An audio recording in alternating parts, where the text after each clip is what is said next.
ಸಿರಿ ಕನ್ನಡ ಸೀರಿಯಲ್ನಲ್ಲಿ ತುಂಬಾ ಪರಿಚಿತವಾದಂಥ ಒಂದು ವ್ಯಕ್ತಿತ್ವ ಇದ್ದಂಥ ನಟಿ. ರಂಗೋಲಿ ಸೇರಿದಂತೆ ಉದಯ ಸೀರಿಯಲ್ನಲ್ಲಿ ಪ್ರಸಾರವಾಗ್ತಾ ಇದ್ದಂಥ ಅನೇಕ ಸೀರಿಯಲ್ಗಳಲ್ಲಿ ಅಭಿನಯ ಮಾಡಿದಂಥ ನಟಿ ಅಂತ ಅಂದ್ರೆ ಅದು ಸಿರಿ. ಸಿರಿ ಅಂದಿದ ತಕ್ಷಣ ಎಲ್ಲರಿಗೂ ನೆನಪಾಗೋದು ರಂಗೋಲಿ ಸೀರಿಯಲ್ ಬಿಟ್ರೆ ಇತ್ತೀಚೆಗೆ ತಾನೇ ಅವರು ಬಿಗ್ ಬಾಸ್ನಲ್ಲಿ ಕಾಣಿಸಿಕೊಂಡಿದ್ದು ಅವರ ನಿಜವಾದ ವ್ಯಕ್ತಿತ್ವ ಕೂಡ ಸ್ಕ್ರೀನ್ ಮೇಲೆ ಹೇಗೆ ಅವರು ಮೃದುವಾಗಿ ಮತ್ತು ತುಂಬಾ ಒಳ್ಳೆಯವರ ರೀತಿಯಾಗಿ ಇರ್ತಾರೋ ಅದೇ ರೀತಿಯಾಗಿ ಅಂತ ಅನ್ಸಿದ್ದು ತುಂಬಾ ಜನಕ್ಕೆ ಹತ್ತಿರವಾಗಿತ್ತು ಮತ್ತು ಇಷ್ಟವಾಗಿತ್ತು. ಏನು ಸಿರಿ ಬಿಗ್ ಬಾಸ್ಗೆ ಬಂದ ಮೇಲೆ ಒಂದಷ್ಟು ವಿಚಾರಗಳು ಕೂಡ ಬಹಿರಂಗವಾಗಿತ್ತು. ಅದೇನಂದ್ರೆ ಮದುವೆ ಆಗದೆ ಹಾಗೆ ಉಳಿತಿರುವುದು. ಹೌದು, ಸಿರಿ 41-42 ವರ್ಷ ಆದ್ರೂ ಕೂಡ ಮದುವೆ ಆಗದೆ ಹಾಗೆ ಉಳಿದಿದ್ರು. ಇದು ತುಂಬಾ ಜನಕ್ಕೆ ಇದ್ದಂತ ಪ್ರಶ್ನೆಯಾಗಿತ್ತು, ಯಾಕೆ ಮದುವೆ ಆಗಿಲ್ಲ ಅಂತ. ಅದಕ್ಕೆ ಸಂಬಂಧಪಟ್ಟಂತೆ ಸಿರಿ ಬಿಗ್ ಬಾಸ್ ನಲ್ಲಿ ಹೇಳ್ಕೊಂಡಿದ್ರು, ನನ್ನ ಅಕ್ಕ ಮದುವೆ ಆಗಿದ್ರು, ಮಗು ಆಗಿತ್ತು, ಆದ್ರೆ ನನ್ನ ಬಾಬಾ ಸಾವನ್ನಪ್ಪಿದ್ರು. ಅದಾದ್ಮೇಲೆ ನನಗೆ ತೀರಾನೇ ನೋವಾಗಿತ್ತು. ಈ ರೀತಿಯಾಗಿ ಮದುವೆ ಆಗಿ ಆನಂತರ ದೂರ ಆಗೋದು ಅಂತಂದ್ರೆ ಅದು ಸರಿಯಲ್ಲ. ಒಬ್ಬರನ್ನ ನಂಬ್ಕೊಂಡು ನಾವು ಜೀವನವನ್ನ ಹೇಗೆ ಕಳೆಯೋದು? ಸೊ ಮದುವೆ, ಈ ಬಂಧ, ಯಾರೋ ಒಬ್ಬರ ಮೇಲೆ ಅಟ್ಯಾಚ್ಮೆಂಟ್ ಬೆಳೆಸ್ಕೊಳ್ಳೋದು ಇದೆಲ್ಲವೂ ಕೂಡ ಕಷ್ಟವಾಗುತ್ತೆ. ಅವರಿಲ್ಲದೆ ಜೀವನ ನಡೆಸೋದು ತೀರಾ ಕಷ್ಟ ಅನ್ನುವಂಥ ಕಾರಣಕ್ಕಾಗಿ ಮದುವೆ ಆಗೋದು ಬೇಡ ಅಂತ ನಿರ್ಧರಿಸಿದ್ದೀನಿ ಅನ್ನೋದನ್ನ ಹೇಳ್ಕೊಂಡಿದ್ರು. ತುಂಬಾ ಜನ ನೀವು ಮದುವೆ ಯಾವಾಗ ಆಗ್ತೀರಾ ಅಂತ ಕೇಳಿದಾಗ ಒಳ್ಳೆ ಹುಡುಗ ಸಿಕ್ಕಾಗ ಖಂಡಿತವಾಗಿ ಆಗ್ತೀನಿ ಅಂತ ಸಿರಿ ಹೇಳ್ಕೊಂಡಿದ್ರು. ಅಕ್ಕ ಮತ್ತು ಅಕ್ಕನ ಮಗಳು ಮತ್ತು ತಾಯಿ ಜೊತೆಗೆ ಸುಂದರವಾಗಿ ಜೀವನ ಕಳೀತಾ ಇದ್ದಂಥ ಸಿರಿ ಇಷ್ಟೆಲ್ಲ ವಯಸ್ಸಾದ್ಮೇಲೆ ಖಂಡಿತವಾಗಿಯೂ ಮದುವೆ ಆಗಲ್ಲ, ಹಾಗೆ ಒಬ್ಬಂಟಿಯಾಗಿ ಉಳ್ಕೊಂಡು ಬಿಡ್ತಾರೆ ಅಂತ ಎಲ್ಲರೂ ಭಾವಿಸಿದ್ರು. ಆದರೆ ದಿಢೀರ್ ಅಂತ ಸಡನ್ ಆಗಿ ಇವತ್ತು ಸಿರಿ ಎಲ್ರಿಗೂ ಒಂದು ಗುಡ್ ನ್ಯೂಸ್ ಅನ್ನು ಕೊಟ್ಟಿದ್ದಾರೆ. ಹೌದು, ಸಿರಿ ಮದುವೆ ಆಗಿದ್ದಾರೆ. ಇದು ಶಾಕಿಂಗ್ ಅಂತ ಅನ್ಸಿದ್ರು ಕೂಡ ಅವರ ಅಭಿಮಾನಿಗಳಿಗೆ ಫುಲ್ ಖುಷಿ ಆಗಿದೆ. ಹೌದು, ಸಿರಿ ಇದ್ದಕ್ಕಿದ್ದ ಹಾಗೇನೆ ಮದುವೆ ಆಗಿದೆ. ಸಾಮಾಜಿಕ ಜಾಲತಾಣಗಳಲ್ಲಿ ಅವರ ಫೋಟೋ ವೈರಲ್ ಆಗ್ತಾ ಇದೆ. ಈ ಫೋಟೋಗಳನ್ನು ನೋಡಿ ತುಂಬಾ ಜನ ಕನ್ಫ್ಯೂಸು ಆಗಿದ್ದಾರೆ. ಇದು ಯಾವುದು ಸೀರಿಯಲ್ಲು ಅಥವಾ ಸಿನಿಮಾದು ಫೋಟೋ ಅಂತ ಕಾಣುತ್ತೆ. ಸಿರಿ ಮದುವೆ ಆಗಿಲ್ಲ ಅಂತ ಹೇಳ್ತಾ ಇದ್ದಾರೆ, ಆದರೆ ಅದು ತಪ್ಪು ಮಾಹಿತಿ. ಖಂಡಿತವಾಗಿಯೂ ಕೂಡ ಸಿರಿ ಮದುವೆ ಆಗಿದ್ದಾರೆ, ಅದು ಕೂಡ ಪ್ರೀತಿಸಿ ಮದುವೆ ಆಗಿದ್ದಾರೆ ಅನ್ನೋದು ಆಶ್ಚರ್ಯ. ಇಲ್ಲಿವರೆಗೂ ಸಿರಿ ಯಾರನ್ನೂ ಪ್ರೀತಿ ಮಾಡ್ತಾ ಇದ್ದಾರೆ, ಅದು ಬ್ರೇಕಪ್ ಆಗಿದೆ, ಆ ನೋವಿನಲ್ಲೇ ಮದುವೆ ಆಗಿಲ್ಲ ಅಂತ ಎಲ್ಲರೂ ಹೇಳಲಾಗ್ತಿತ್ತು. ಆದರೆ ಸಿರಿ ಪ್ರೀತಿಸಿ ಮದುವೆ ಆಗಿದ್ದಾರೆ. ಅವರ ಹುಡುಗನ ಹೆಸರು ಪ್ರಭಾಕರ್ ಬೋರೇಗೌಡ ಅಂತ. ಹೌದು, ಇವರು ಕೂಡ ಸಾಫ್ಟ್ವೇರ್ ಇಂಜಿನಿಯರ್ ಮತ್ತು ಅನೇಕ ಸಿನಿಮಾ ಮತ್ತು ಸೀರಿಯಲ್ಗಳಲ್ಲಿ ಕ್ಯಾಮರಾ ವರ್ಕ್ ಅನ್ನ ಮಾಡಿದ್ದಾರೆ ಮತ್ತು ಒಂದಷ್ಟು ಪಾತ್ರಗಳನ್ನ ಮಾಡಿದ್ದಾರೆ ಅನ್ನೋದು ಗೊತ್ತಾಗ್ತಾ ಇದೆ. ಹೌದು, ಇನ್ನು ತುಂಬ ಜನಕ್ಕೆ ಇರುವಂಥ ಮತ್ತೊಂದು ಪ್ರಶ್ನೆ ಅಂತ ಅಂದರೆ, ಇದು ಲವ್ ಮ್ಯಾರೇಜಾ, ಅರೇಂಜ್ ಮ್ಯಾರೇಜು ಅಥವಾ ಮೊದಲನೇ ಮದುವೆಯೋ ಎರಡನೇ ಮದುವೆಯೋ ಅನ್ನೋದು. ಎಲ್ರಿಗೂ ಗೊತ್ತಿರೋ ಹಾಗೆ ಸಿರಿಗೆ ಇದು ಮೊದಲನೇ ಮದುವೆ.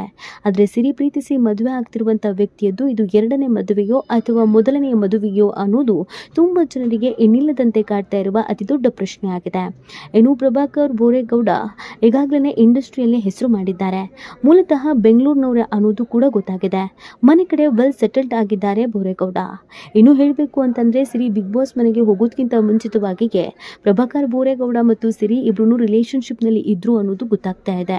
ಯಾಕಂದ್ರೆ ಸಿರಿ ಬಿಗ್ ಬಾಸ್ ನಲ್ಲಿ ಇದ್ದಂಥ ಸಂದರ್ಭದಲ್ಲಿ ಪ್ರಭಾಕರ್ ಬೋರೇಗೌಡ ತಮ್ಮ ಇನ್ಸ್ಟಾಗ್ರಾಮ್ ಅಕೌಂಟ್ ನಲ್ಲಿ ಸಿರಿಗೆ ಸಪೋರ್ಟ್ ಮಾಡಿ ಅಂತ ಕ್ಯಾಂಪೇನ್ ಮಾಡಿದ್ರು. ಎಲ್ಲರಿಗೂ ಸಿರಿಗೆ ವೋಟ್ ಹಾಕಿ ಸಿರಿ ಗೆಲ್ಲಬೇಕು ಅಂತ ಹೇಳ್ಕೊಂಡಿದ್ರು. ಮತ್ತು ಅವರು ಆಪ್ತರು ಹೇಳೋ ಪ್ರಕಾರ ಸಿರಿ ಮತ್ತು ಪ್ರಭಾಕರ್ ಬಹಳ ವರ್ಷಗಳಿಂದ ಆತ್ಮೀಯರಾಗಿದ್ರು. ಒಬ್ಬರ ಕಷ್ಟಕ್ಕೆ ಒಬ್ಬರಾಗ್ತಾ ಇದ್ರು, ಹಲವು ಸುಖ ದುಃಖಗಳಲ್ಲಿ ಭಾಗಿಯಾಗ್ತಾ ಇದ್ರು. ಆ ಕಾರಣಕ್ಕಾಗಿ ಇಬ್ಬರ ನಡುವೆ ಒಂದೊಳ್ಳೆ ಅಂಡರ್ಸ್ಟ್ಯಾಂಡಿಂಗ್ ಕೂಡ ಇತ್ತು. ಇಬ್ರು ಪ್ರೀತಿಯಲ್ಲಿ ಬಿದ್ರೂ ಕೂಡ ಮನೆಯವರಿಗೆ ಹೇಳಿ ಒಪ್ಪಿಸಿ ಮದುವೆ ಆಗೋದು ಅಷ್ಟು ಸುಲಭ ಅಂತ ಭಾವಿಸಿರ್ಲಿಲ್ಲ. ಮತ್ತು ವಯಸ್ಸು ಕೂಡ ಆಗ್ತಾ ಇರೋದ್ರಿಂದ ಈಗ ಮದುವೆ ಅಂತ ಹೇಳಿದ್ರೆ ಹೇಗೋ ಏನು ಅನ್ನುವಂಥ ಯೋಚನೆಯಲ್ಲಿ ಇದ್ರು. ಆದರೆ ಯಾವಾಗ ಫ್ಯಾಮಿಲಿಯವರೆಲ್ಲರೂ ಒತ್ತಡ ಹೇರೋದಕ್ಕೆ ಶುರು ಮಾಡಿದ್ರು, ಆಗ ಖಂಡಿತವಾಗಿಯೂ ಮದುವೆ ಆಗಬೇಕು ಅಂತ ಮನೆಯಲ್ಲಿ ಒಪ್ಪಿಸಿದ್ದಾರೆ. ಕೆಲವರು ಹೇಳೋ ಪ್ರಕಾರ ಪ್ರಭಾಕರ್ಗೆ ಇದು ಎರಡನೇ ಮದುವೆ ಅಂತ ಹೇಳಲಾಗ್ತಾ ಇದೆ. ಮೊದಲು ಆಲ್ರೆಡಿ ಮದುವೆಯಾಗಿ ಮಗ ಒಬ್ಬ ಇದ್ದಾನೆ, ಇದು ಎರಡನೇ ಮದುವೆ. ಮೊದಲನೇ ಹೆಂಡತಿ ಜೊತೆಗಿಲ್ಲ ಅನ್ನೋದನ್ನ ಹೇಳ್ತಾ ಇದ್ದಾರೆ. ಇನ್ನು ಕೆಲವರು ಹೇಳೋ ಪ್ರಕಾರ ಅದು ಅವರ ಅಣ್ಣನ ಮಗು, ಅವರಿಗೆ ಮದುವೆ ಆಗಿಲ್ಲ, ಅವರು ಕೂಡ ಸಿರಿಗಾಗಿ ಕಾಯ್ತಾ ಇದ್ರು, ಸಿರಿಯನ್ನ ಮನಸಾರೆ ಪ್ರೀತಿಸ್ತಾ ಇದ್ರು. ಇಬ್ಬರು ಒಬ್ಬರನ್ನೊಬ್ರು ಒಪ್ಪಿಕೊಂಡು ಕಷ್ಟ ಸುಖಗಳನ್ನೆಲ್ಲ ಆಲಿಸಿಕೊಂಡೆ ಮದುವೆ ಆಗಿದ್ದಾರೆ ಅನ್ನೋದನ್ನ ಹೇಳಲಾಗ್ತಾ ಇದೆ. ಆದರೆ ಪ್ರಭಾಕರ್ ಒಬ್ಬ ಇಂಡಸ್ಟ್ರಿಯಲ್ಲೇ ಹೆಸರು ಮಾಡಿರುವಂಥ ವ್ಯಕ್ತಿ, ಜೊತೆಗೆ ಸಾಫ್ಟ್ವೇರ್ ಇಂಜಿನಿಯರ್ ಮತ್ತು ಒಳ್ಳೆ ಕುಟುಂಬ ಹಾಗೂ ಬೆಂಗಳೂರಿನಲ್ಲೇ ಸೆಟಲ್ಡ್ ಆಗಿರೋರು. ಹಾಗಾಗಿ ಸಿರಿಗೂ ಕೂಡ ಮುಂದೆ ಸಿನಿಮಾ ಅಥವಾ ಸೀರಿಯಲ್ ಅಥವಾ ರಿಯಾಲಿಟಿ ಶೋ ಅಂತ ಬಂದಾಗ ಅಭಿನಯಿಸುವುದಕ್ಕೆ ಅವಕಾಶ ಮಾಡಿಕೊಡ್ತಾರೆ. ಅರ್ಥ ಮಾಡ್ಕೊಂಡಿರುವಂಥ ಕಾರಣಕ್ಕಾಗಿ ಇಷ್ಟು ವರ್ಷ ಕಾದು ಒಳ್ಳೆ ಹುಡುಗನನ್ನೇ ಅವರು ಆಯ್ಕೆ ಮಾಡಿಕೊಂಡು ಮದುವೆ ಆಗಿದ್ದಾರೆ ಅನ್ನೋದನ್ನು ಹೇಳಲಾಗ್ತಾ ಇದೆ. ಆದರೆ ಇವರಿಬ್ಬರದ್ದು ಮನೆಯಲ್ಲಿ ಒಪ್ಪಿಸಿ ಆದಂಥ ಮದುವೆ ಅನ್ನೋದನ್ನು ಹೊರತುಪಡಿಸಿದರೆ ಗಂಡನಿಗೆ ಇದು 2ನೇ ಮದುವೆಯೋ ಅಥವಾ ಮೊದಲನೇ ಮದುವೆಯೋ ಅನ್ನೋದ್ರ ಬಗ್ಗೆ ಕ್ಲಾರಿಟಿ ಇಲ್ಲ. ಇನ್ನು ಈ ಬಗ್ಗೆ ಎಲ್ಲಿಯೂ ಕೂಡ ಸಿರಿ ಒಂದು ಚೂರು ಮಾಹಿತಿಯನ್ನು ಬಿಟ್ಕೊಟ್ಟಿರಲಿಲ್ಲ. ಯಾರಿಗೂ ಅನುಮಾನ ಬಾರದಂತೆಯೇ ಬಹಳ ಕ್ಲೋಸ್ ಆಗಿ ಇದ್ರೂ ಸಾಕಷ್ಟು ಮುಚ್ಚುಮರೆ ಮಾಡಿದರು. ಯಾಕಂದರೆ ಸಿರಿಗೆ ತನ್ನ ಹೆಸರು ಹಾಳಾಗಬಾರ್ದು ಅನ್ನುವಂಥ ಒಂದು ಮಹದಾಸೆ ಇತ್ತು. ಮನೆಯಲ್ಲಿ ಅಕ್ಕ ಮತ್ತು ಅಕ್ಕನ ಮಗಳು ಮತ್ತು ತಾಯಿ ಇರೋದ್ರಿಂದ ಅವ್ರಿಗೂ ಕೂಡ ಯಾವುದೇ ರೀತಿಯಾದಂಥ ನೋವಾಗಬಾರ್ದು. ಎಲ್ಲರನ್ನ ಒಪ್ಪಿಸಿ ಇದು ಸಾಧ್ಯ ಅಂತ ಆದ ಮೇಲೆ ಮಾತ್ರ ತಾನು ಮದುವೆ ಆಗ್ತಿದ್ದೀನಿ ಅಂತ ಅನೌನ್ಸ್ ಮಾಡಬೇಕು ಅನ್ನುವಂಥ ಮಹದಾಸೆ ಇತ್ತು. ಆ ಕಾರಣಕ್ಕಾಗಿ ಇಷ್ಟು ದಿನಗಳ ಕಾಲ ಕಾದು ಬಹಳಷ್ಟು ಯೋಚನೆ ಮಾಡಿ ಈ ವಯಸ್ಸಿನಲ್ಲಿ ಮದುವೆ ಆಗಬಹುದಾ, ಆಗದೇ ಇದ್ದರೆ ನನ್ನ ಜೀವನ ಹೇಗಿರುತ್ತೆ, ಪ್ರತಿಯೊಬ್ಬ ಹೆಣ್ಣಿಗೂ ಕೂಡ ಗಂಡು ಬೇಕೇ ಬೇಕು, ಸರಿಯಾದ ಆಯ್ಕೆಯನ್ನೇ ನಾನು ಮಾಡ್ಕೊಂಡಿದ್ದೀನಿ ಅಂತ ಕಾಣುತ್ತೆ, ಮದುವೆ ಆಗೇ ಬಿಡೋಣ ಅಂತ ನಿರ್ಧರಿಸಿ ಗಟ್ಟಿ ಮನಸ್ಸನ್ನು ಮಾಡಿ ಮದುವೆ ಅಂದರೆ ಭಯ ಭಯ ಅಂತ ಹೇಳ್ತಾ ಇದ್ದಂಥ ಸಿರಿ ಫೈನಲಿ ಇದೀಗ ಪ್ರಭಾಕರ್ ಬೋರೇಗೌಡನನ್ನ ಮದುವೆ ಆಗಿದ್ದಾರೆ. ಈ ಮದುವೆಗೆ ಬಿಗ್ ಬಾಸ್ನ ಅನೇಕರು ಬಂದಿದ್ರು ಅನ್ನೋದು ಕೂಡ ಗೊತ್ತಾಗ್ತಾ ಇದೆ. ಮತ್ತು ಅತ್ಯಾಪ್ತರಿಗೆ ಮಾತ್ರ ಕರೆ ಮಾಡಲಾಗಿತ್ತು. ದೇವಸ್ಥಾನದಲ್ಲಿ ಬಹಳ ನಾಜೂಕಾಗಿ ಸರಳವಾಗಿ ಮದುವೆ ಆಗಿದ್ದಾರೆ ಅನ್ನೋದ್ರ ಬಗ್ಗೆ ಮಾಹಿತಿ ಇದೆ. ಒಟ್ಟಿನಲ್ಲಿ ಸಿರಿ ಚೆನ್ನಾಗಿರಲಿ ಅನ್ನೋ